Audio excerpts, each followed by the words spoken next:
হারিয়ে চিৎকার শুরু করলো। তার সেই আর্তনাদ দেহরক্ষীর কানে পৌঁছে গেল।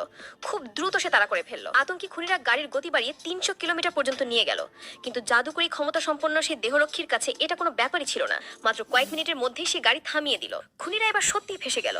দেহরক্ষী এক ঘুষিতে গাড়ির কাঁচ ভেঙে ফেললো। মুহূর্তে দুজন খুনিকে মেরে ফেললো।